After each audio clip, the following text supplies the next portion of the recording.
এনটিএনএট paper 1 এর একটা গুরুত্বপূর্ণ টপিক হলো রিসার্চ অ্যাপটিটিউড। আমরা এই শর্টসের মধ্য দিয়ে জেনে নেব ক্যারেক্টারিস্টিক্স অফ রিসার্চের একটা সাব পয়েন্ট। দেখা যাক কি বলছে না, অবজেক্টিভিটি মানে বস্তুনিষ্ঠতা। Objectivity means research is without any bias. তাহলে অবজেক্টিভিটির মানেটা কি না, রিসার্চ হলো কি না উইদাউট এনি বায়াস, মানে রিসার্চে কোনো রকম পক্ষপাত করলে হবে না।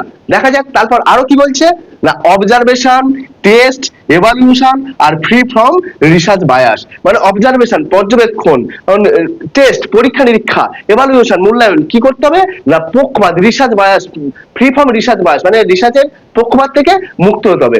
অর্থাৎ আমরা এটা যদি একটু উদাহরণ দিলে আপনারা সহজে বুঝতে পারবেন। ধরে নিন আমি স্টিফেন হকিন্সকে খুব পছন্দ করি, তার নানান রকম থিওরি, গবেষণা, রিসার্চ আমার খুব পছন্দ হয়, কিন্তু তার কোন রিসার্চের মধ্যে আমি একটা ভুল দেখলাম, সেটাকে আমি স্টিফেন হকিন্সকে পছন্দ করি বলে সেটাকে সমালোচনা করতে পারবো না বা ক্রিটিসিজম করতে পারবো না বা ভুল বলতে পারবো না, এ যেন না হয়। অর্থাৎ আমি স্টিফেন হকিন্সের ব্যক্তিগত পর্যায়ে ভালোবাসতে পারি, কিন্তু তার গবেষণার ক্ষেত্রে কোন রকম পক্ষপাত করলে হবে না। যদি সেটা ভুল হয় তো সেটা ভুল বলতে হবে।